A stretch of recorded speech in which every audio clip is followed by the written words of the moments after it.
Hello बच्चों, चलो आज हम देखते हैं photo electric effect. What do mean by the photo electric effect.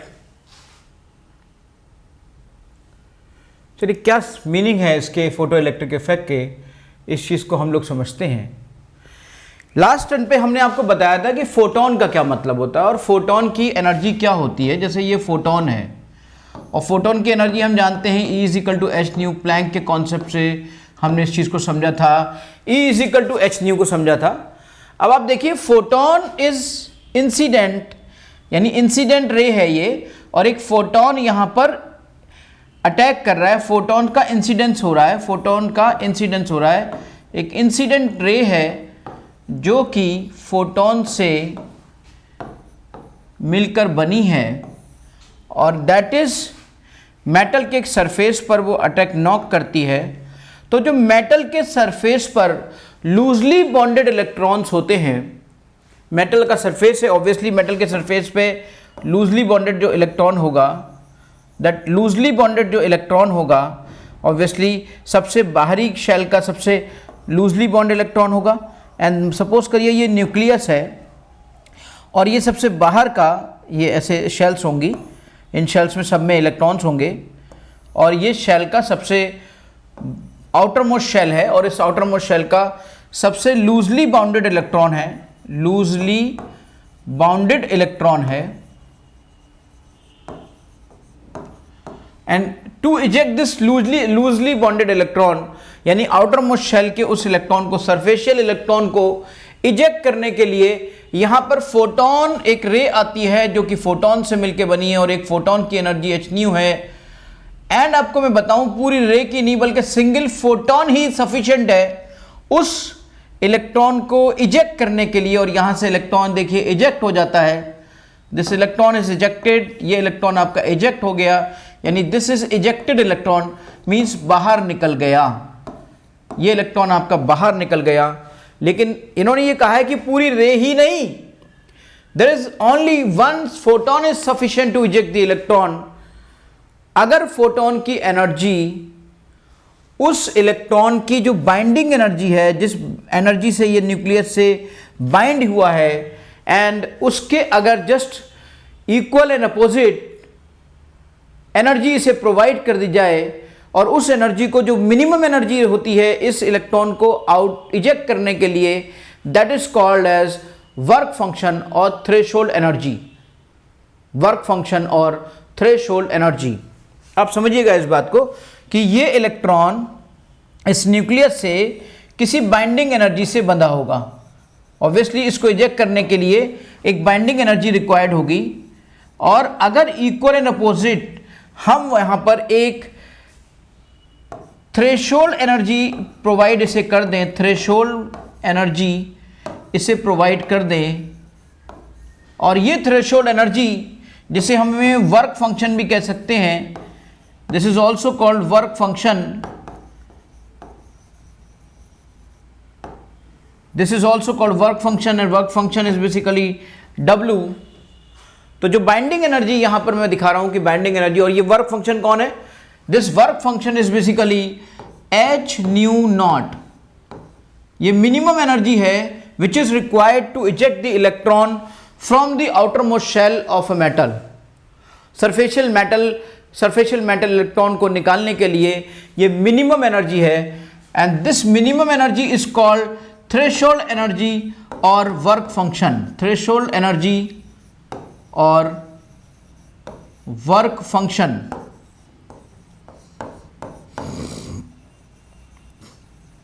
And this is H and this is nu naught, and this nu naught is called threshold frequency, threshold frequency। तो ये वो minimum frequency है which is required to eject the electron from the outermost shell of a metal। एक metal के outermost shell से electron को निकालने के लिए जो मिनिमम फ्रीक्वेंसी रिक्वायर्ड है, that is called threshold frequency, और उससे रिलेटेड जो मिनिमम एनर्जी बनती है that is called threshold energy. इसी थ्रेशोल्ड एनर्जी को हम वर्क फंक्शन भी कहते हैं। और इसके बाद इसी थ्रेशोल्ड एनर्जी को अगर ध्यान से देखा जाए, this is basically numerically equal to numerically equal to binding energy. बस इतना करिए कि जो थ्रेशोल्ड एनर्जी आए उसमें नेगेटिव लगा दीजिए तो वो बाइंडिंग एनर्जी में कन्वर्ट हो जाएगी, because binding energy is equal to minus threshold energy और माइनस वर्क फंक्शन और माइनस एच न्यू नॉट। हम इस तरीके से डिफाइन कर सकते हैं। हो सकता है कहीं पे क्वेश्चन आपके पास थ्रेशोल्ड एनर्जी पे ना आए, क्वेश्चन हो सकता है आपकी बाइंडिंग एनर्जी पे आ जाए, तो आप एक काम करेंगे, पहले वर्क फंक्शन निकाल लेंगे। वर्क फंक्शन ही थ्रेशोल्ड एनर्जी होती है और जो थ्रेशोल्ड एनर्जी की वैल्यू आएगी उसी को नेगेटिव कर देंगे तो वो बाइंडिंग एनर्जी बन जाएगी। क्वेश्चन इस तरह का भी आपको मिल सकता है। तो the minimum energy which is required to eject the electron.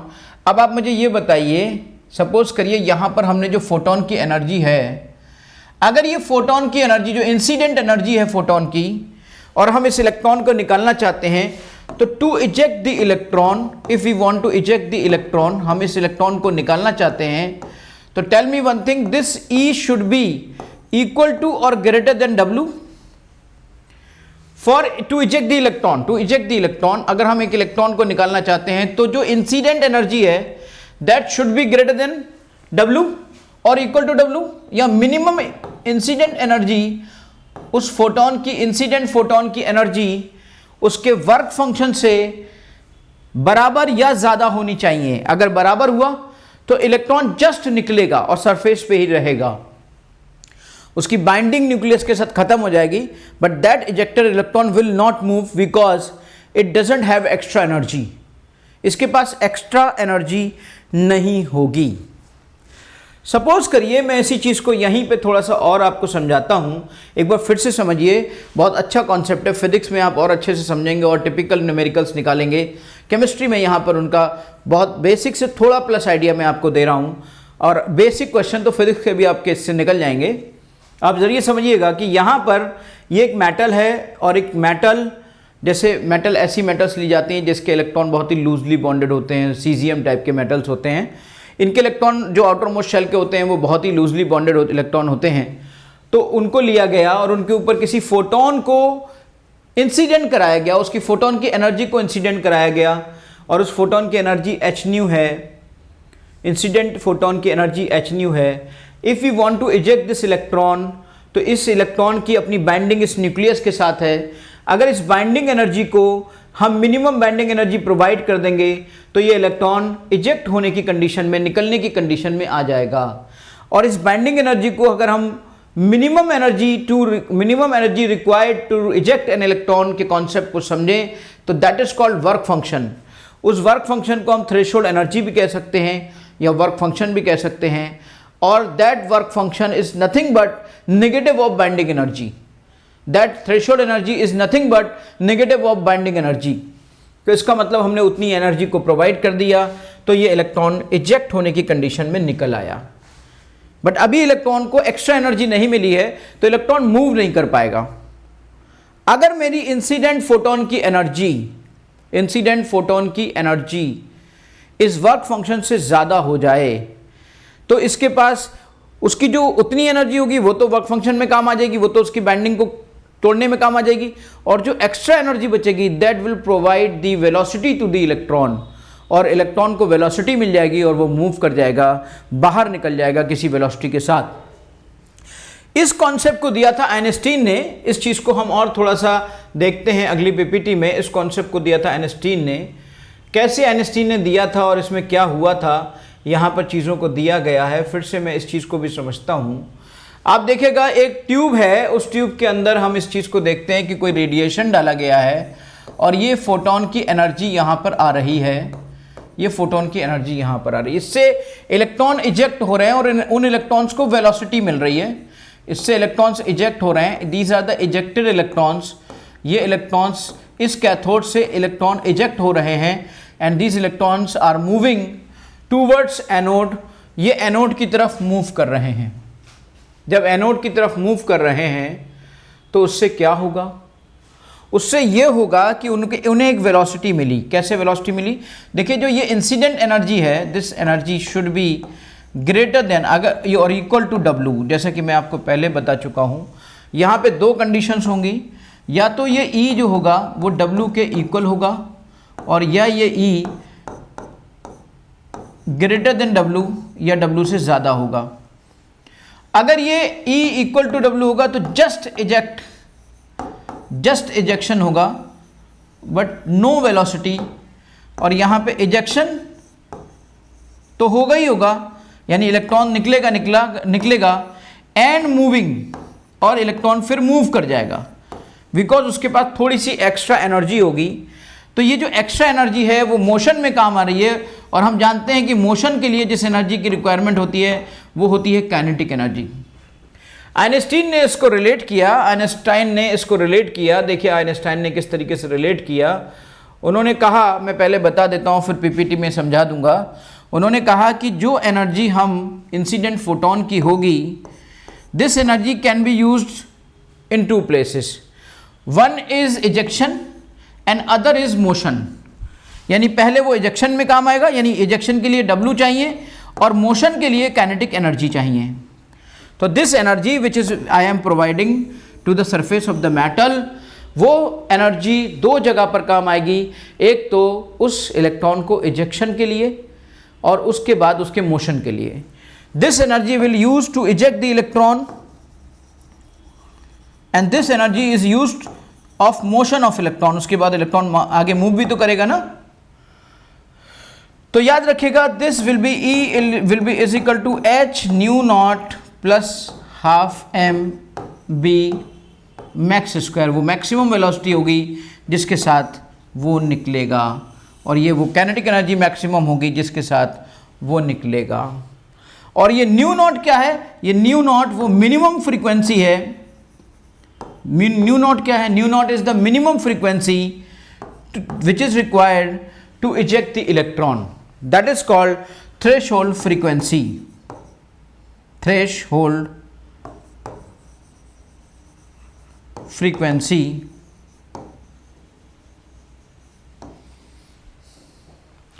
यहीं पर अगर थोड़ा सा और देखें, देखिए यही आइंस्टाइन ने फोटो इलेक्ट्रिक इक्वेशन दी और उन्होंने कहा कि देखिए डिटैच द इलेक्ट्रॉन यानी इजेक्शन ऑफ इलेक्ट्रॉन, इलेक्ट्रॉन को निकालने के लिए जिस एनर्जी W नॉट उन्होंने बोला, W नॉट या W कह सकते हैं हम, और जिस एनर्जी को आपने इंसिडेंट किया था and that is your H new, और उसके बाद आप जो एनर्जी उसको निकालने में काम आ रही है वो W है और वो काइनेटिक एनर्जी है।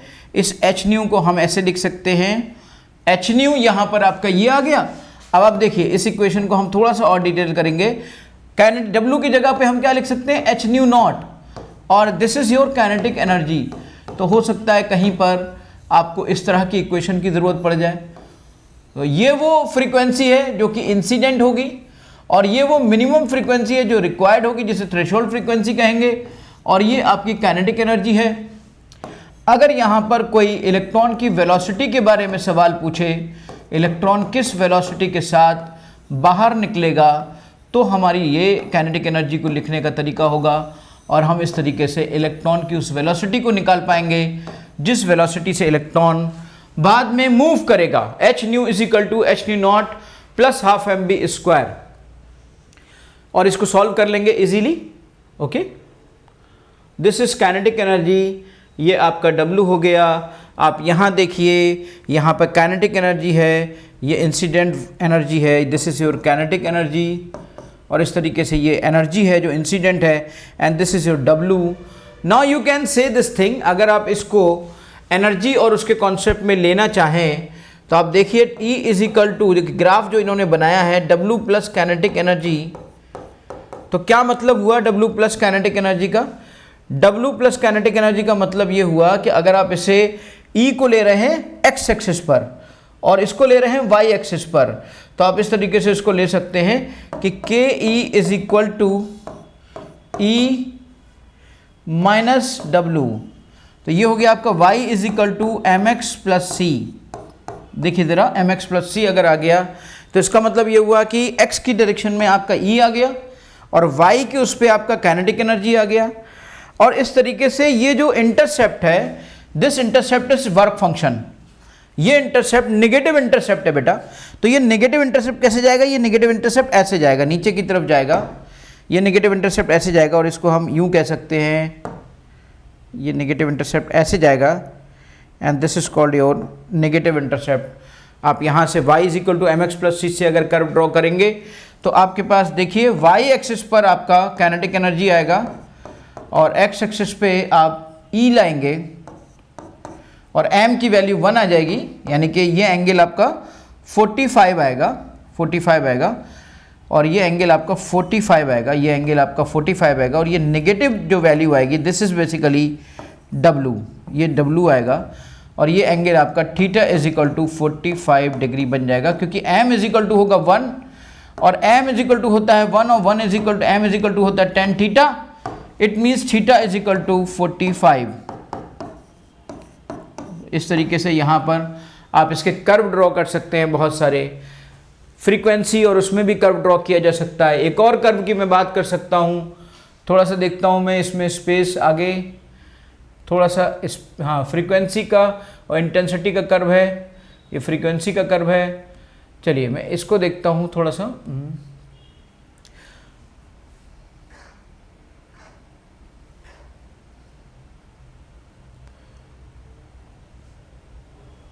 तो बेटा यहाँ पे आप देखिए कि ये एच न्यू हो गया और H nu is equal to H nu naught हो गया and that is equal to plus kinetic energy हो गया। अब काइनेटिक एनर्जी और इसमें आप अगर ध्यान से देखें तो ये वैल्यू तो एक तरीके से कांस्टेंट वैल्यू हो गई, मिनिमम फ्रीक्वेंसी हो गई, तो ये तो एक तरीके से कांस्टेंट वैल्यू हो गई, फिक्स हो गया W। अब H nu is equal to kinetic energy की बात हम करें प्लस एच न्यू नॉट, तो ये W हो गया आपका। वही बात है कि न्यू में और उसमें अगर आप करना चाहें तो क्या करेंगे, तो न्यू और इसमें अगर आप करना चाहेंगे तो ये के ई अपॉन एच हो गया और ये प्लस न्यू नॉट हो गया। h से आपने नीचे और ऊपर डिवाइड कर दिया दोनों तरफ, यहाँ से h से आपने डिवाइड कर दिया and now you can also say कि यार y is equal to M X plus C. अब y एक्सिस पे आप फ्रीक्वेंसी को ले लीजिए, ये तो आपको कर्व ड्रॉ करने आने चाहिए कि y एक्सिस पे आपने फ्रीक्वेंसी को ले लिया और इसके बाद x एक्सिस पे आप क्या ले रहे हो, x एक्सिस पे आप काइनेटिक एनर्जी को ले रहे हो, तो जो स्लोप होगा दैट विल बी 1/h, जो स्लोप होगा दैट विल बी 1/h और इंटरसेप्ट आपका पॉजिटिव इंटरसेप्ट है। पॉजिटिव इंटरसेप्ट का मतलब ये हुआ कि ये ऐसे लाइन जाएगी एंड दैट विल बी, ये ऐसे क्रॉस करेगी and this is called positive intercept और पॉजिटिव इंटरसेप्ट आपका न्यू नॉट है। यहाँ से m is equal to 1/h है और m is equal to tan theta होता है, तो ये भी क्वेश्चन कई बार आया है, theta is equal to tan inverse h 1/h। इस तरीके से भी बेटा इसको नोट कर सकते हो, लिख सकते हो। अब यहाँ पे हम बात कर रहे हैं करंट की। एक ग्राफ दिया गया है कि अगर हम लो डेंसिटी की एनर्जी को प्रोवाइड करेंगे तो करंट हमें कम मिलेगा और अगर हम हाई डेंसिटी की एनर्जी को प्रोवाइड करेंगे तो करंट हमें ज़्यादा मिलेगा। और ये उसका स्टॉपिंग पोटेंशियल है जहाँ पर इलेक्ट्रॉन का मूवमेंट खत्म हो जाएगा। अभी स्टॉपिंग पोटेंशियल पे भी डिस्कशन करेंगे हम लोग, लेकिन पहले थोड़ा सा इसको समझते हैं। पहले तो हमने इस कर्व को समझ लिया, इन सारी बातों को समझ लिया, कैसे कैसे कौन से कर्व ड्रॉ हो सकते हैं, किस तरह से क्वेश्चन आ सकते हैं। अब हम एक बात समझते हैं, अभी हमारे सामने कई चीज़ें हैं, एक तो स्टॉपिंग पोटेंशियल है, दूसरा पोटेंशियल डिफरेंस है और तीसरा फ्रीक्वेंसी है। फ्रीक्वेंसी अगर थ्रेशोल्ड फ्रीक्वेंसी है तो वो किसी भी मेटल के लिए एक कांस्टेंट वैल्यू होगी, थ्रेशोल्ड फ्रीक्वेंसी। एच तो सभी के लिए कांस्टेंट होता है, कोई भी मेटल हो। तो इसका मतलब ये हुआ, इसको मैं समझता हूं कि ये कहना क्या चाहते हैं। देखिए कहना क्या चाहते हैं ये मैं बताता हूं आपको कि अगर कोई प्लेट है, इस प्लेट पर अगर आप इंसिडेंट फोटोन लगा रहे हो तो इंसिडेंट फोटोन, ये जो इंसिडेंट फोटोन है ना, तो इनकी एनर्जी को आपने सपोज करिए, मैं आपको बताऊं कि अगर इसकी फ्रीक्वेंसी, इस इंसिडेंट फोटोन की फ्रीक्वेंसी अगर न्यू नॉट की, यानी इंसिडेंट फोटोन की फ्रीक्वेंसी अगर न्यू नॉट से कम हुई तो कोई भी इलेक्ट्रॉन निकलेगा ही नहीं। चाहे फिर आप कितनी भी ज़्यादा इंटेंसिटी दे दो अपने फोटोन की, कितनी भी ज़्यादा रे की, कितनी भी ज़्यादा रेडिएशन की इंटेंसिटी आप अप्लाई कर दो, लेकिन इलेक्ट्रॉन नहीं निकलेगा, कोई भी इलेक्ट्रॉन नहीं निकलेगा। और जो इलेक्ट्रॉन यहाँ से निकलता है उस फोटोन को हम स्पेशल नाम देते हैं and that is called photo electron. याद रखिएगा, किसी भी इलेक्ट्रॉन को निकलने के लिए, किसी भी फोटो इलेक्ट्रॉन को निकलने के लिए इंसिडेंट फ्रीक्वेंसी थ्रेशोल्ड फ्रीक्वेंसी से ज़्यादा होनी चाहिए, तो यहाँ से इलेक्ट्रॉन नहीं निकलेगा, नो इलेक्ट्रॉन इजेक्शन। तो ये इसका मतलब यहाँ, इसका मतलब यहाँ पर तो रेडिएशन की इंटेंसिटी की कोई बात ही नहीं होगी। रेडिएशन की इंटेंसिटी की कहाँ बात होगी? रेडिएशन की इंटेंसिटी की वहाँ बात होगी जहाँ पर इलेक्ट्रॉन के निकलने की पॉसिबिलिटी होगी। इलेक्ट्रॉन के निकलने की पॉसिबिलिटी कहाँ होगी? कि जब कोई फोटोन जिसकी फ्रीक्वेंसी उस मेटल की थ्रेशोल्ड फ्रीक्वेंसी से ज़्यादा होगी, तभी वहाँ से कोई इलेक्ट्रॉन निकल सकता है, एंड तभी वहाँ से कोई इलेक्ट्रॉन निकल सकता है, और उस इलेक्ट्रॉन को हम फोटो इलेक्ट्रॉन कह सकते हैं। अब सवाल उठा कि चलो इलेक्ट्रॉन तो निकल रहा है, अब सवाल उठा कि भाई क्यों ना हम ऐसा करें, ये इसका मतलब ये फोटोन इस इलेक्ट्रॉन को निकालने के लायक है। तो देखते हैं इस फोटोन की इंटेंसिटी को बढ़ाकर, इस रेडिएशन की, जिस फोटोन की एनर्जी एच न्यू है और न्यू जो है वो न्यू नॉट से ज़्यादा है, तो देखते हैं इसकी फ्रीक्वेंसी को बढ़ाकर, इसकी इंटेंसिटी को बढ़ाकर। फ्रीक्वेंसी को नहीं बढ़ा रहे हैं, याद रखिएगा। फ्रीक्वेंसी क्या है? फ्रीक्वेंसी तो जिस फोटोन की जो है वो है, उसके बाद उसके नंबर्स को आप बढ़ा रहे हो, उन फोटॉन्स के नंबर्स को बढ़ा रहे हो। इंटेंसिटी को बढ़ाने का मतलब क्या है? उस फोटोन की बीम्स के नंबर को बढ़ा रहे हो। अगर आपके एक फोटोन की बीम में 1 लाख फोटोन थे, तो अब आप 10 लाख फोटोन डालना चाहते हो, बट फोटोन, हर फोटोन की याद रखिएगा एनर्जी थ्रेशोल्ड एनर्जी से ज़्यादा होनी चाहिए, तभी वो इलेक्ट्रॉन निकाल पाएगा। इसका मतलब ये हुआ कि आपने इंटेंसिटी को बढ़ाया। जब आपने इंटेंसिटी को बढ़ाया तो फिर नंबर ऑफ फोटो इलेक्ट्रॉन्स बढ़े, और नंबर ऑफ फोटो इलेक्ट्रॉन्स, आप देखिए नंबर ऑफ फोटो इलेक्ट्रॉन्स बढ़े, यहाँ से नंबर ऑफ फोटो इलेक्ट्रॉन जैसे जैसे बढ़ेंगे तो ये इसकी तरफ जाएंगे, दूसरे कैथोड की तरफ जाएंगे। नंबर ऑफ फोटो इलेक्ट्रॉन्स बढ़ेंगे, जब ज़्यादा फोटो इलेक्ट्रॉन्स निकलेंगे तो ज़्यादा चार्ज का फ्लो होगा, और आप जानते हैं rate of flow of charge ही तो करंट होता है। तो इस तरह से फोटो इलेक्ट्रॉन्स के मूवमेंट की वजह से जो करंट डेवलप होता है उसको हम फोटो करंट कहते हैं। इन फोटो इलेक्ट्रॉन के मूवमेंट की वजह से जो करंट डेवलप होगा, this is basically photo current. Normal current नहीं होता ये, बल्कि this is called photo current. इसको हम फोटो करंट कहते हैं, और ये फोटो करंट यहाँ से निकलता है। जितनी ज़्यादा डेंसिटी, आप 1 लाख डाल रहे हो तो लो डेंसिटी मान लो, आप 10 लाख फोटोन डाल रहे हो तो हाई डेंसिटी मान लो। लेकिन देखिए, चाहे 1 लाख फोटोन डालो चाहे 10 लाख फोटोन डालो, उसका स्टॉपिंग पोटेंशियल वही है। इसका मतलब उसकी फ्रीक्वेंसी वही है, क्योंकि स्टॉपिंग पोटेंशियल फ्रीक्वेंसी पे डिपेंड करता है। स्टॉपिंग पोटेंशियल याद रखिएगा किस पे डिपेंड करता है? फ्रीक्वेंसी पे डिपेंड करता है। ओके बेटा, इसका मतलब हम इस बात को समझ सकते हैं कि भाई आखिर फ्रीक्वेंसी पे डिपेंड करता है, तो क्या मतलब होगा, लेट्स सी। अब समझते हैं हम स्टॉपिंग पोटेंशियल का कॉन्सेप्ट क्या होता है। आपने देखा कि यहाँ पर जब फोटो इलेक्ट्रॉन निकलेगा और आपने एक यूज़ किया, ये मान लीजिए कोई आपने ऐसे प्लेट निकाली और उससे ये फोटो इलेक्ट्रॉन निकल रहे हैं, these are the photo electrons जो कि यहाँ से कैथोड से निकल रहे हैं, और यहाँ पर हमने एक एनोड लगा रखा है, और यहाँ पर हम इन दोनों के बीच में जो डिफरेंस होता है वो पोटेंशियल डिफरेंस कहलाता है। और यहाँ पे हमारा ये एनोड है, और ये देखिए आपकी इलेक्ट्रॉन यहाँ से निकलकर इसकी तरफ जा रहा है। हम क्या चाहते हैं कि ये इलेक्ट्रॉन यहाँ से यहाँ ना जाए, यानी इस इलेक्ट्रॉन को यहीं पर रोकना चाहते हैं। तो एक नेगेटिव पोटेंशियल अप्लाई करते हैं ताकि इस इलेक्ट्रॉन की काइनेटिक एनर्जी ज़ीरो हो जाए, इस इलेक्ट्रॉन की काइनेटिक एनर्जी ज़ीरो हो जाए, उस एक नेगेटिव पोटेंशियल अप्लाई करते हैं, and that is called stopping potential. क्या मतलब होगा इसका? इसका मतलब ये हुआ कि if you want to zero the kinetic energy, इसका मतलब आपको उसके बराबर उतना ही नेगेटिव देना पड़ेगा। अगर आप उसको बराबर उतना ही नेगेटिव दोगे तभी तो जीरो होगा। जैसे मान लीजिए आपकी एक इंसिडेंट एनर्जी आपकी ये हो गई, थ्रेशोल्ड एनर्जी आपकी ये हो गई। अब आप उसकी काइनेटिक एनर्जी को जीरो करना चाहते हो, काइनेटिक एनर्जी को जीरो करना चाहते हैं हम। तो काइनेटिक एनर्जी को अगर आप जीरो करना चाहते हो तो इलेक्ट्रॉन को निकालने के लिए उसके पास जो काइनेटिक, अगर उसी के बराबर आप नेगेटिव एनर्जी दोगे तभी तो वो जीरो होगा। तो EVS, इस तरीके से हम उसको दिखा सकते हैं कि भाई काइनेटिक एनर्जी के बराबर नेगेटिव पोटेंशियल आप दोगे तो ऑब्वियसली काइनेटिक एनर्जी पॉजिटिव होती है, और स्टॉपिंग पोटेंशियल नेगेटिव होता है, तो नेगेटिव नेगेटिव पॉजिटिव होगा तभी तो यहाँ रख पाओगे आप। तो ये काइनेटिक एनर्जी का कॉन्सेप्ट होता है बेटा कि अगर कोई भी कहीं पर भी स्टॉपिंग पोटेंशियल निकालने को बोले तो आप काइनेटिक एनर्जी को बराबर करके निकाल दीजिएगा, स्टॉपिंग पोटेंशियल आपका निकल आएगा। इस तरीके से इसका नया फॉर्मूला बना h nu will be is equal to h nu naught plus E minus EVS। ये आपका एनर्जी बनेगी, क्योंकि एनर्जी को अगर पोटेंशियल को ही आप रख दोगे तो एनर्जी कंजर्वेशन नहीं हुआ ना, तो पोटेंशियल को एनर्जी में कन्वर्ट करने के लिए ई से मल्टीप्लाई करा, क्योंकि एनर्जी बराबर होता है QV। अब यहां से देखिए ये जो स्टॉपिंग पोटेंशियल है ये तो एक कांस्टेंट वैल्यू हो गई, ये तो किसी के लिए कांस्टेंट वैल्यू हो गई। तो ये स्टॉपिंग पोटेंशियल अब आप समझिएगा कि ये h न्यू है आपका और माइनस h न्यू, या आप दूसरे तरीके से देख सकते हैं इसे कि आप EVS stopping potential will be is equal to h nu naught minus h nu, इस तरीके से। So the stopping potential will be is equal to h nu naught minus h nu divided by E। तो ये तमाम तरीके से आप जैसे क्वेश्चन की रिक्वायरमेंट आए स्टॉपिंग पोटेंशियल निकालने की वो आप कर सकते हो, वो आप कर सकते हो। ओके बेटा,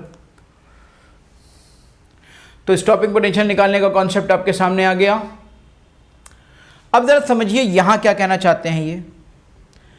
देखिए हर किसी की जिसकी स्टॉपिंग पोटेंशियल याद रखिएगा फ्रीक्वेंसी पे डिपेंड करेगा, जिस मेटल की थ्रेशोल्ड फ्रीक्वेंसी जिस तरह की होगी उस तरह का उसका स्टॉपिंग पोटेंशियल होगा, क्योंकि जितनी एनर्जी उसमें यूज हो जाएगी उसके बाद जो बचेगी वो काइनेटिक एनर्जी होगी, और जो काइनेटिक एनर्जी बचेगी वही स्टॉपिंग पोटेंशियल के बराबर होगी, EVS स्टॉपिंग पोटेंशियल एनर्जी के बराबर होगी।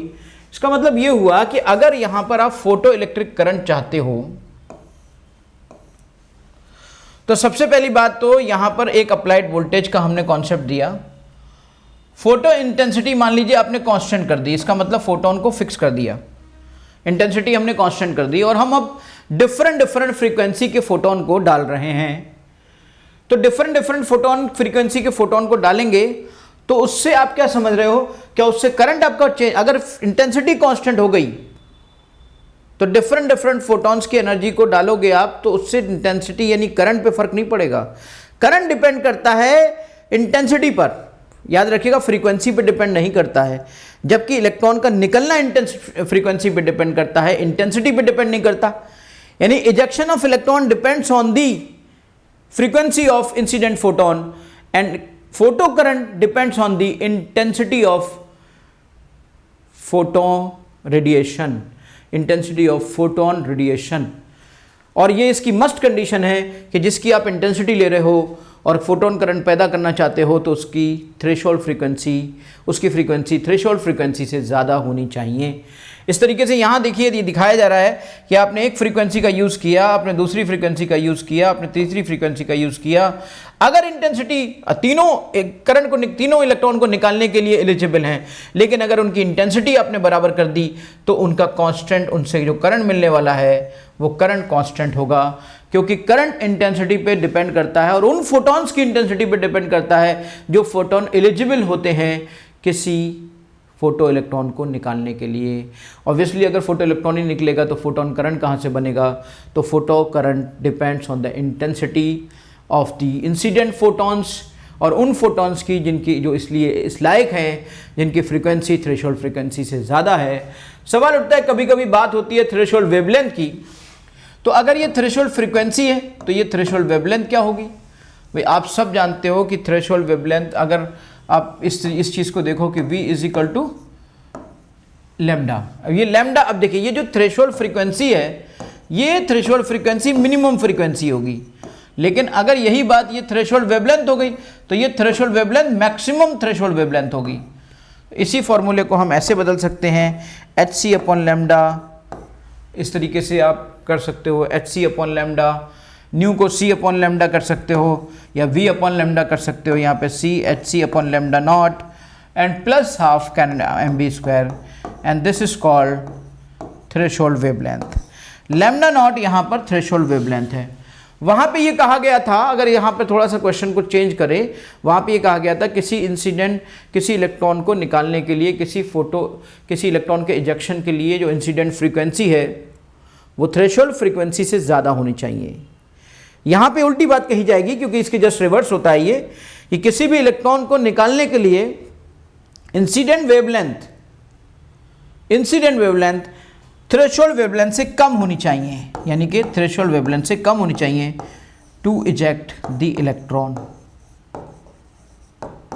उल्टा हो जाएगा, because here this is the reverse relation. V कह दो या C कह दो, लैम्डा C कह दो तो और अच्छा होगा। इसके यूजेस क्या हैं? यूजेस में आप सब जानते हो, किसी भी अच्छे रेस्टोरेंट में, होटल में जाओ, सीधे जाते हो, गेट अपने आप खुल जाता है। इससे बड़ा यूज़ और क्या होगा आपके लिए?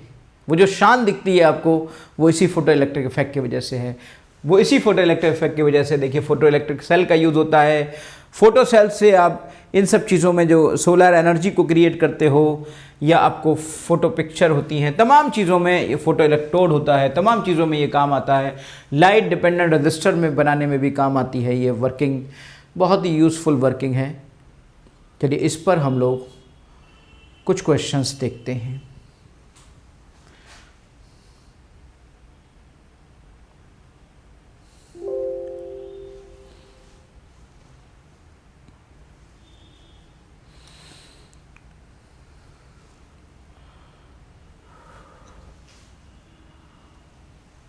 और यहाँ पर क्वेश्चन उसके अलावा भी दूसरी चीज़ों पर भी बेस्ड हैं। जो क्वेश्चन उस पर बेस्ड हैं उनको हम कर लेंगे, और बाकी चीज़ें अभी हम बताएंगे आपको, उस पर करेंगे। फिर एक क्वेश्चन मैं देखता हूँ, ये सिंपल सा क्वेश्चन था, तो चलिए यहीं पे कर लेते हैं इसको। रेडिएशन ऑफ माइक्रोवेव ओवन, दूसरा point amber light from the traffic signal, radiation from FM radio and radiation from cosmic rays, X rays, increasing order of their energies. आप सब जानते हो कि एनर्जी और वेवलेंथ में थोड़ा उल्टा रिलेशन होता है। एनर्जी और वेवलेंथ में थोड़ा उल्टा रिलेशन होता है। एनर्जी इज इक्वल टू होगा hc अपॉन लैम्डा, तो वेवलेंथ और एनर्जी में उल्टा रिलेशन होगा। तो आप पहले वेवलेंथ का ऑर्डर लिख लो इनके, अगर आपको पता हो कि सबसे वेवलेंथ का इंक्रीजिंग ऑर्डर आप यहाँ पे अगर इसका लिख लें, तो आप आसानी से एनर्जी को कंपेयर कर सकते हो। वेवलेंथ सबसे कम किसकी होगी? तो आपको बताएं, वेवलेंथ सबसे कम होगी कॉस्मिक रेस की। कॉस्मिक रेस की वेवलेंथ सबसे कम होती है, उससे ज़्यादा वेवलेंथ होती है एक्स रेस की, उससे ज़्यादा वेवलेंथ होती है बेटा ट्रैफिक सिग्नल की। ट्रैफिक सिग्नल की वेवलेंथ ज़्यादा उससे होगी, और उससे ज़्यादा वेवलेंथ होगी माइक्रोवेव की, माइक्रोवेव ओवन की, और उससे ज़्यादा वेवलेंथ होगी एफएम रेडियो की 93.5, 98.3, है ना। इसके जस्ट अपोजिट आप एनर्जी का ऑर्डर कर सकते हो। एनर्जी का ऑर्डर अगर आप करोगे तो उल्टा कर दो। अब सबसे ज़्यादा एनर्जी कॉस्मिक की होगी, कॉस्मिक रेस की एनर्जी सबसे ज़्यादा होगी, का सबसे ज़्यादा यानी फोर्थ की एनर्जी सबसे ज़्यादा होगी cosmic. Increasing order of their energy का इंक्रीजिंग ऑर्डर, तो सबसे कम एनर्जी किसकी होगी? सबसे कम एनर्जी होगी आपकी। इंक्रीजिंग ऑर्डर लिखना है ना, ये तो डिक्रीजिंग ऑर्डर हो जाएगा। तो इंक्रीजिंग ऑर्डर लिखने के लिए आप सबसे कम एनर्जी वाले को पहले लिखो। सबसे कम एनर्जी उसकी होगी जिसकी सबसे ज़्यादा वेवलेंथ है, और सबसे ज़्यादा वेवलेंथ है आपकी थर्ड वाले की, यानी एफएम रेडियो वाले की, एफएम वाले की। एफएम के बाद माइक्रो की एनर्जी ज़्यादा होगी, माइक्रो के बाद ट्रैफिक सिग्नल की एनर्जी ज़्यादा होगी, उसके बाद एक्सरे की एनर्जी ज़्यादा होगी, उसके बाद आपकी कॉस्मिक रेज की सिग्नल ज़्यादा होंगे, रेज उनकी एनर्जी ज़्यादा होगी। ये ऑप्शन आपको कहाँ मिल रहा है? तो थर्ड की एनर्जी सबसे कम, उसके बाद फर्स्ट की, उसके बाद सेकंड की, उसके बाद 5 की, उसके बाद 4 की। बिल्कुल सही। तो डी ऑप्शन आपको मैच कर गया इस जगह पर। ऐसे क्वेश्चन आपके सामने आ जाते हैं। ये क्वेश्चन प्योरली उस पर नहीं था, रेडिएशन पे था, लेकिन although we have discussed about the radiation, तो हम इस क्वेश्चन को कर सकते हैं। इसके बाद हम देखते हैं क्वेश्चन, अभी हमने जो पढ़ा है फोटो इलेक्ट्रिक इफेक्ट, उसी पर बेस्ड क्वेश्चन देखते हैं। यहाँ पे है the threshold frequency new not for the metal is 7 into, देखिए क्वेश्चन में जो दिया जाता है पहले लिखते हैं हम लोग 7 × 10⁻14 रेडिएशन ऑफ फ्रीक्वेंसी, और जो फ्रीक्वेंसी इसको हिट कर रही है दैट इज 1.0 × 10⁻15, ये भी पर सेकेंड है, ये भी पर सेकेंड है। Kinetic energy of the emitted electron, kinetic energy of the emitted electron, आप इससे ज़्यादा और आसान क्वेश्चन क्या होगा? आइंस्टाइन की इक्वेशन को लगाइए, incident energy is equal to threshold energy plus kinetic energy. So obviously kinetic energy will be is equal to h nu minus H nu not, H को कॉमन ले लिया, न्यू माइनस न्यू नॉट, इस तरीके से कर लिया। अब h की value 6.6 into 10 to the power minus 34 और यहाँ पे न्यू की वैल्यू दी गई है आपकी, तो आप ऐसा करिए ना, दोनों को 14 के ऑर्डर में कर लीजिए, 15 के ऑर्डर में वो उसके, तो आप एक काम करिए, इसको 10 इंटू 14 कर दीजिए, 10 इंटू 10 टू द पावर 14 और उसको 7 इंटू 10 टू द पावर 14 कर लीजिए ताकि आप इजीली कैलकुलेट कर पाओ। ये फिर आपका आ जाएगा 6.6 into 10 to the power minus 34 और ये आ जाएगा आपका 3 इंटू 10 टू द पावर 14। तो कैलकुलेशंस देख कर डरा मत करिए, बहुत ही आसान कैलकुलेशंस होती हैं। ये आपका आ गया, देखिए यहाँ पर -20 आ गया एंड दिस इज बिकम 6 3 ज़ा 18 एंड 19.8 माइनस 20 आ गया बेटा, and 1.98 into 10 to the power minus 19 हो सकता है। तो 1.98 means approximately equal to 2, so this is 1.98। देखिए कितने क्लोज आंसर थे, इसलिए आपको निकालना ही पड़ेगा, अदरवाइज आप हो सकता था ऑर्डर से निकाल देते, लेकिन बहुत ही क्लोज आंसर थे इसलिए आपको सॉल्व करना पड़ा। बहुत ईजी क्वेश्चन, ऐसे ही आसान से क्वेश्चन आते हैं। जितना मैंने आपको बता दिया ना, उतने से तो आपके मॉडर्न फिजिक्स के भी क्वेश्चन भी सॉल्व हो जाएंगे। Which of the following rules principle is responsible to rule out accidents, ये बेटा हाइजेनबर्ग पर है, अभी थोड़ी देर बाद डिस्कस करेंगे। मूविंग, ये भी हाइजेनबर्ग पे है, थोड़ी देर बाद करेंगे। प्रोटॉन डी ब्रोगली पर है स्टेटमेंट, फोटोन वेवलेंथ, ये क्वेश्चन अभी हमने, ये क्वेश्चन हमारा फोटो इलेक्ट्रिक इफेक्ट पर है और इस क्वेश्चन को हम देखते हैं।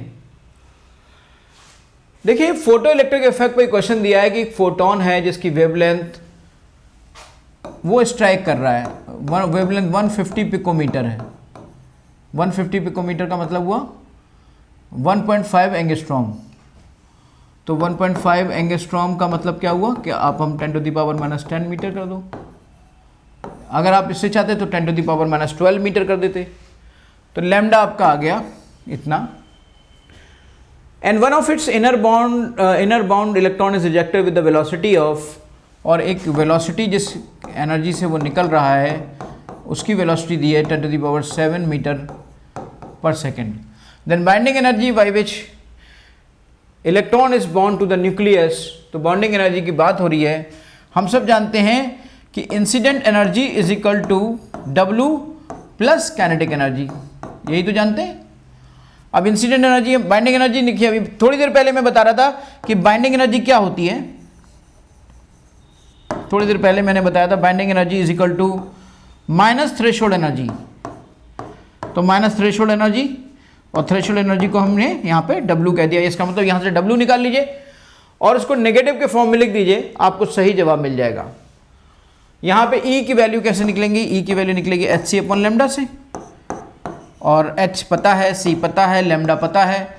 काइनेटिक एनर्जी कैसे निकालोगे, हाफ mv², और आपको यहाँ पे देखिए सब MKS यूज़ किया गया है, तो आप MKS ही यूज़ करिएगा क्योंकि आंसर भी जूल में है। MKS यूज़ करेंगे, मास ऑफ इलेक्ट्रॉन आप यहाँ रख देंगे और इस तरीके से आपकी वैल्यू W यहाँ से आप कैलकुलेट कर लेंगे। जो W की कैलकुलेशन होगी उसको नेगेटिव कर दीजिएगा and that will be the binding energy, और देखिएगा आपको ऑप्शन बहुत ही आसानी से मिल जाएगा। फोटो इलेक्ट्रॉन पे देखते हैं कोई और क्वेश्चन अच्छा मिल जाता है। अनसर्टेनिटी पे है, फोटोन ट्रांजिटिव करने,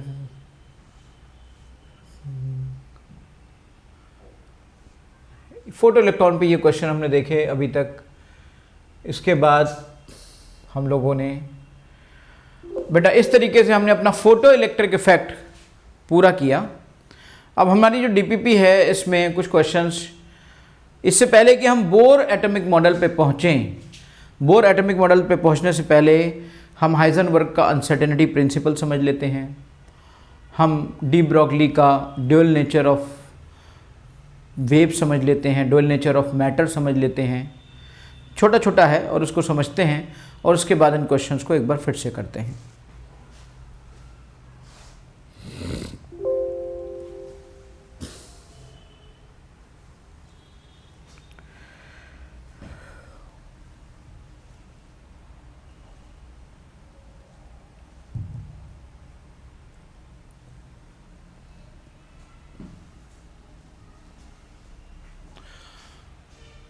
ये है wave particle duality. Wave particle duality किसने दिया? Sir de Broglie. De Broglie ने इसको दिया, वेव पार्टिकल ड्यूअलिटी के कॉन्सेप्ट को डी ब्रोगली ने दिया। And he said,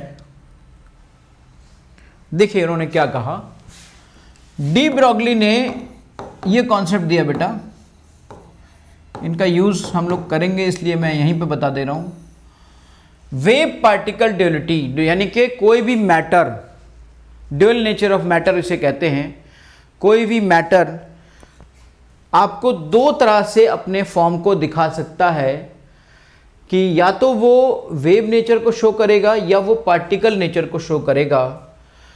particle like behaviour भी शो कर सकता है और इसका एग्जाम्पल है फोटो इलेक्ट्रिक इफेक्ट रेडिएशन का, और वेव लाइक बिहेवियर भी शो कर सकता है।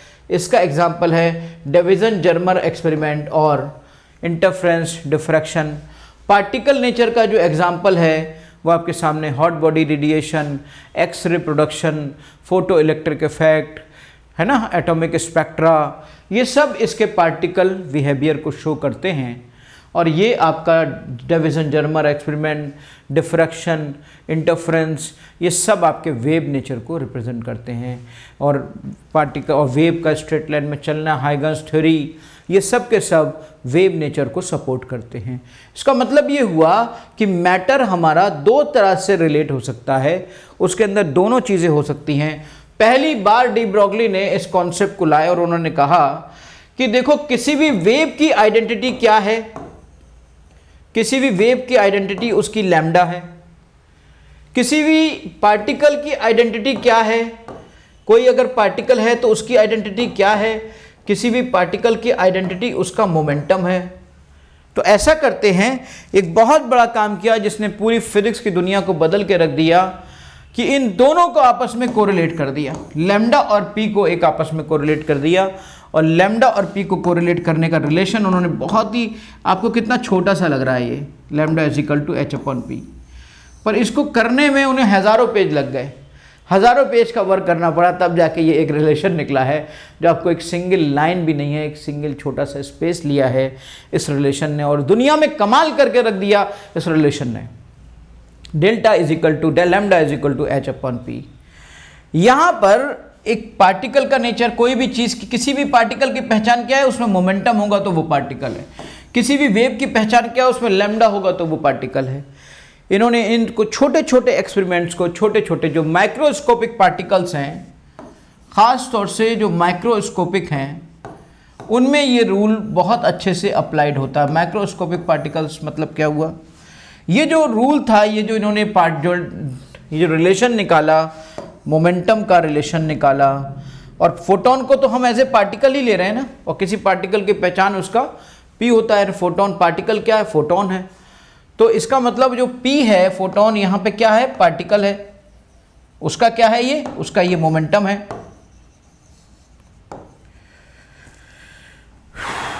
दिस इज कॉल्ड, यहाँ से जो लैम्डा निकला, इस लैम्डा को कहा गया डी ब्रोगली वेवलेंथ। क्या कहा गया, de Broglie wavelength.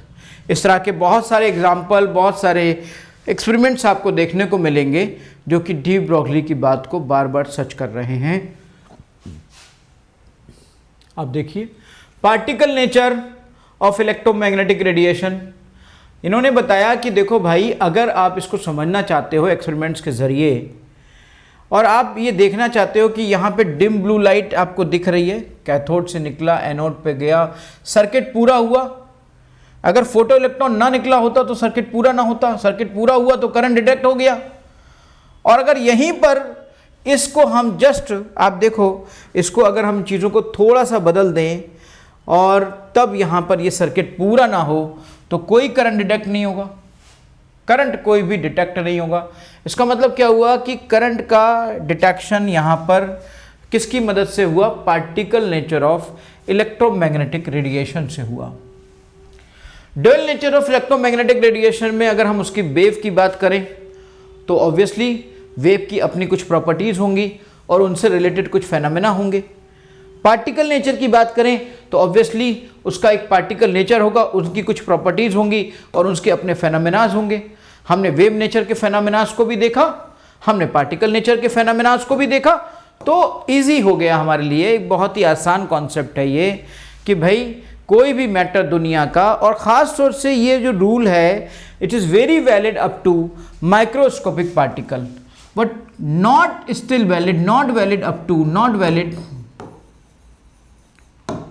For macroscopic particles. याद रखिएगा, मैक्रोस्कोपिक पार्टिकल्स मतलब लाइक बहुत बड़े, macroscopic particles not valid for microscopic particles and valid for macroscopic particles.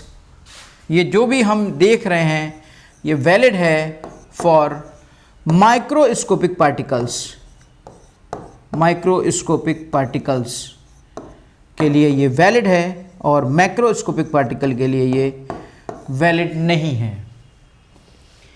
Microscopic particle क्या होता है ना, जैसे छोटे छोटे पार्टिकल अल्फा है, बीटा है ना, छोटे छोटे पार्टिकल्स हैं, और इस तरह से आपके बहुत सारे रेडियोएक्टिव पार्टिकल्स हैं, छोटे पॉजिट्रॉन है, न्यूट्रॉन है, प्रोटॉन है, इलेक्ट्रॉन है, न्यूट्रॉन है, प्रोटॉन है, इलेक्ट्रॉन है, अल्फा है। इन सब पर ये चीज़ें बहुत अच्छे से वैलिड होती हैं।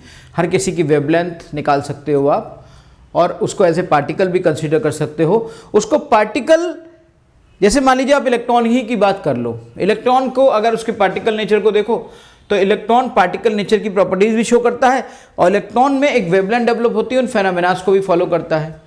वहीं पर अगर आप प्रोटॉन की बात करो तो प्रोटॉन पार्टिकल नेचर को भी फॉलो करता है, वेव नेचर को भी फॉलो करता है। लेकिन वहीं पर अगर आप इस पेन की बात कर लो, या इस बॉटल की बात कर लो, या इस लैपटॉप की बात कर लो, इस कैमरे की बात कर लो, इस बोर्ड की बात कर लो, तो ये मैक्रोस्कोपिक पार्टिकल्स हो गए। ये भी इस फॉर्मूले को यूज कर सकते हैं, लेकिन इनसे निकलने वाला जो लैम्डा होगा ना, वो लैम्डा अनऑब्जर्वेबल होगा, उसको हम ऑब्जर्व ही नहीं कर पाएंगे। दुनिया में कोई ऐसी टेक्निक नहीं बनी कि इतने कम लैम्डा को ऑब्जर्व किया जा सके, इसलिए यहाँ पर इसको अप्लाई नहीं करेंगे, इन चीज़ों के लिए इसको अप्लाई नहीं करेंगे। जबकि माइक्रोस्कोपिक पार्टिकल्स, फिर से मैंने आपको बताया, इलेक्ट्रॉन, प्रोटॉन, न्यूट्रॉन, अल्फा, इन सब के लिए ये बहुत ही आसानी से लगता है। एंड दिस इज़ बेसिकली, यहाँ पर ये रिलेशन बहुत आसानी से वैलिड होता है। यहाँ पर ये पार्टिकल नेचर्स के भी प्रॉपर्टीज़ को शो करता है, उनके फेनोमेनास को भी फॉलो करता है। यहाँ पर ये वेव नेचर को भी फॉलो करता है, यहाँ पार्टिकल नेचर को भी फॉलो करता है, और उनके फेनोमेनास को भी शो करता है। ये था आपका ड्यूअल नेचर, ड्यूअल पार्टिकल वेवलेबिलिटी। अब ये देखिए वही सब चीज़ें हैं, बार बार उन्हीं एग्जांपल्स को लिखा कर किया जा रहा है। चलिए इस पे देखते हैं और किस तरह के क्वेश्चन आ सकते हैं। Lambda is equal to h upon p हमने देखा, पी को हम कह सकते हैं h upon m v, m और वी हम कह सकते हैं, दिस इज ओके। अब इस लैम्डा को अगर मैं एच अपॉन पी कह रहा हूँ और पी को हम एम बी कह रहे हैं, तो इस पार्टिकल इसको हम, जिसे हम एम वी कह रहे हैं, अगर मैं ऐसा काम करूं, क्या करूं, हाफ एम वी स्क्वायर कर दूं। एम वी स्क्वायर करने के लिए मुझे क्या करना पड़ेगा? काइनेटिक एनर्जी की मैं बात करूं, अगर काइनेटिक एनर्जी से इसे रिलेट करना चाहूं तो क्या मैं इसे ऐसे लिख सकता हूं, हाफ एम वी स्क्वायर। क्या मैं इसे ऐसे लिख सकता हूं, 2ke is equal to m into v into v. तो क्या मैं इसे ऐसे लिख सकता हूं, मोमेंटम को P into v is equal to 2ke। तो क्या P की जगह पे 2ke अपॉन V लिखा जा सकता है? तो यानी मोमेंटम आपका इस तरीके से भी आ गया। ठीक है बेटा। अगर आप चाहो तो एक तरीका और भी है, एक तरीका यह है कि आप इसको इस तरीके से भी लिख सकते हो, P इज इक्वल टू क्या होता है, एम वी। अच्छा, अब एक काम करें, हम अगर इसको ऐसे लिख दें √2m/ke, तो देखिए ये तरीका भी हो सकता है यहाँ पर। कैसे? अब ज़रा समझिएगा। काइनेटिक एनर्जी को आप लिखोगे, काइनेटिक एनर्जी को आप हाफ एम बी स्क्वायर करोगे। काइनेटिक एनर्जी को जब आप हाफ एम बी स्क्वायर करोगे तो 2m into half M B square, ये 2 से 2 कट गया, और ये आपका under m square V square आ गया। तो ये आपका under root M square V square means M V आ गया। यानी P को हम ऐसे भी लिख सकते हैं। तो P को अगर कहीं रिलेशन जरूरत पड़े वेलोसिटी के टर्म में तो ऐसे लिख लेना, कहीं मास के टर्म में जरूरत पड़े तो ऐसे लिख लेना।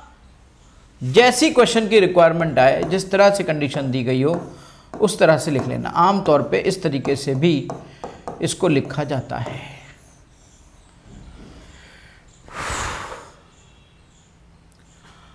यानी 3/2 kT। अब आप समझिएगा ज़रा, यहीं पर मैं एक चीज़ और बताऊं कि अगर किसी पार्टिकल को बहुत ही हीटेड कंडीशन में रखा जाए और उसको इस तरीके से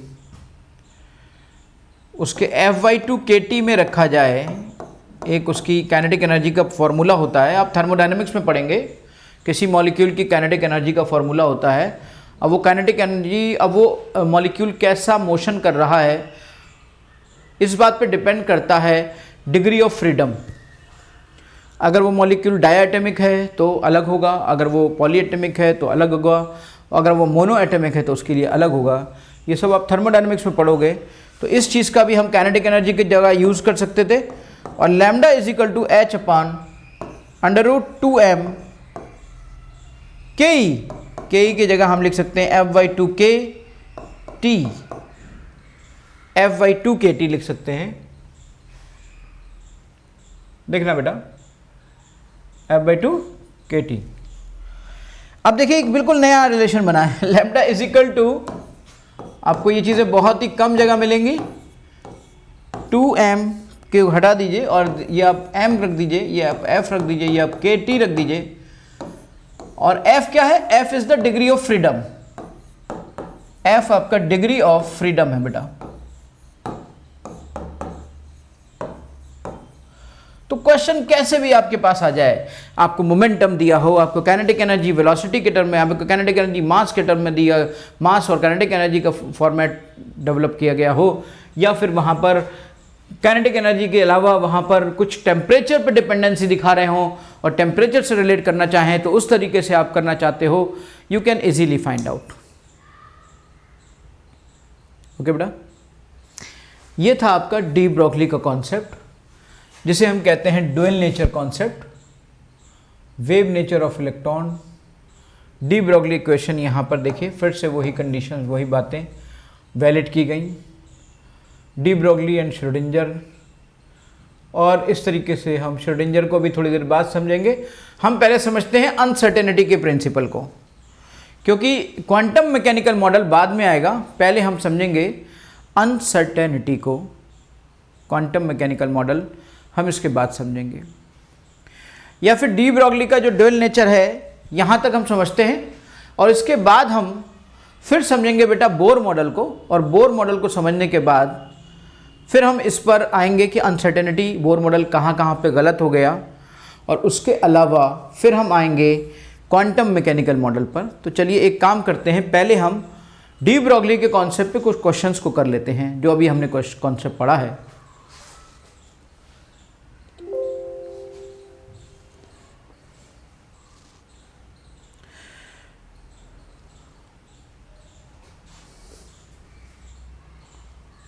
डी ब्रोगली के कॉन्सेप्ट पे क्वेश्चन करते हैं।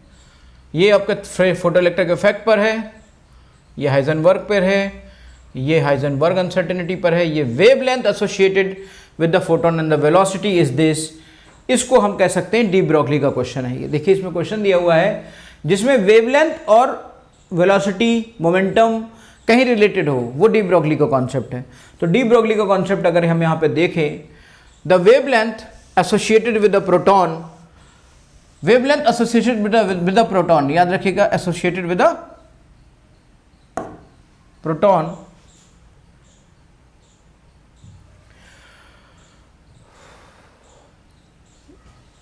यहां पर उस प्रोटॉन का मास दिया है, क्या हुआ भैया, यहां पे देखिए आप, उस प्रोटॉन का मास दिया है, उसकी वेवलेंथ के बारे में पूछा है, और प्रोटॉन का मास दिया हुआ है 1.67 into 10⁻⁻27 kilogram at the velocity of, और उसकी वेलोसिटी दी है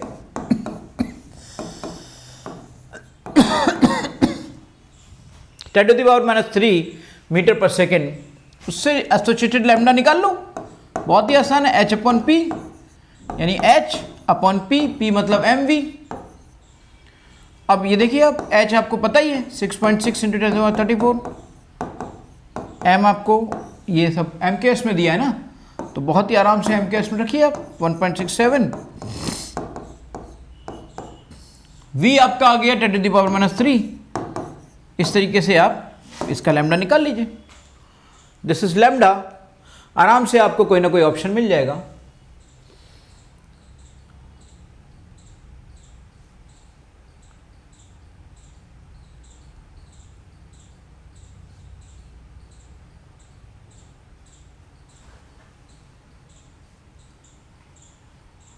The wavelength of a neutron with a translatory kinetic energy equal to kT, ये क्वेश्चन आ गया, बहुत ही आसान। देखिए वेवलेंथ और काइनेटिक एनर्जी में अभी थोड़ी देर पहले मैं एक रिलेशन बता रहा था, h अपॉन पी है, और फिर मैंने रिलेट किया था कि p इज इक्वल टू हम कर सकते हैं 2m/ke कर सकते हैं।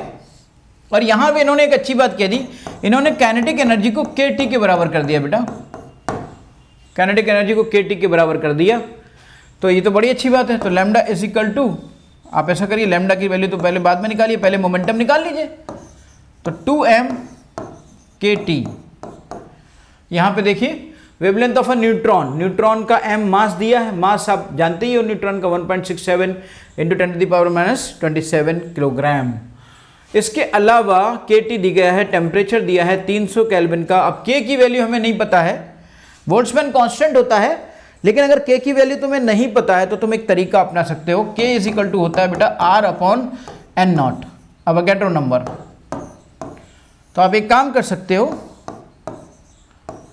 2m r upon na into temperature. यहाँ पे देखिए r की वैल्यू तो आप सब लोग जानते ही हो ना, 8.314 जूल में यहाँ पर चूंकि निकालना है हमें, तो 8.314 टेम्परेचर की वैल्यू रख दोगे, na अवोगाड्रो नंबर, मास रख दोगे, कैलकुलेट कर दोगे, मोमेंटम आ जाएगा, और लैम्डा निकालने के लिए आप h अपॉन पी कर दोगे, मोमेंटम की जगह पे ये रख दोगे, आपको इजीली ये सारे कैलकुलेशंस मिल जाएंगे। आप इनको जब रखोगे तो लैम्डा की वैल्यू आपको इनमें से कोई ना कोई मैच कर जाएगी, और ये तरीका आपको आसानी से लैम्डा निकालने में मदद करेगा। इस तरह का क्वेश्चन अगर अच्छा क्वेश्चन बना तो इस तरह का क्वेश्चन डी ब्रोगली पे बन सकता है। डी ब्रोगली की मदद से हम एक और अच्छी चीज़ को प्रूफ करेंगे, लेकिन अभी नहीं, बोर मॉडल के आने के बाद। इसके बाद हम डिस्कस करेंगे बोर मॉडल, और बेटा इसके बाद हम डिस्कस करेंगे बोर मॉडल। लिखा है the frequency of a matter wave is equal to, frequency of a matter wave, matter wave की फ्रीक्वेंसी को यहां पर डिस्कशन करना है। आप देखिए जरा कि आप सब जानते हो कि फ्रीक्वेंसी इज इक्वल टू, इस क्वेश्चन को सॉल्व करते हैं, ये इसी का है। फ्रीक्वेंसी इज इक्वल टू क्या होता है भैया, मैटर वेव है ना, तो मैटर वेव की तो फ्रीक्वेंसी को वेलोसिटी अपॉन लैम्डा करेंगे। कोई लाइट वेव तो है नहीं जो c लेंगे वेलोसिटी, ये तो मैटर वेव है तो v वेलोसिटी लेंगे। ये फ्रीक्वेंसी है, this is t frequency which is equal to v, and this is your lambda. Lambda is equal to h upon p, h upon p. Now tell me one thing, if this is your frequency v n into p upon h, तो v into mv upon h, it becomes mv square upon h new.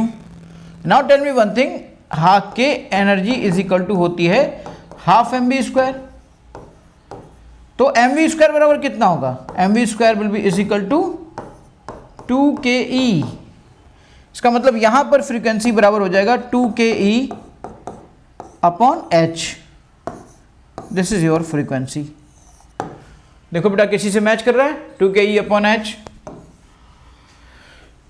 एक बार फिर से समझ लीजिए, यहां पे matter wave है, matter wave की फ्रीक्वेंसी वेलोसिटी अपॉन लैम्डा होगा, लैम्डा की value h upon p, p की वैल्यू हमने ऊपर रख दी, p is equal to m v square बना, हाफ एम वी स्क्वायर बराबर ke होता है, इसकी जगह पे हमने 2ke रख दिया, डिवाइडेड बाई h। ये था आपका। इसके बाद हम लोग डिस्कस करेंगे बोर्स एटॉमिक मॉडल।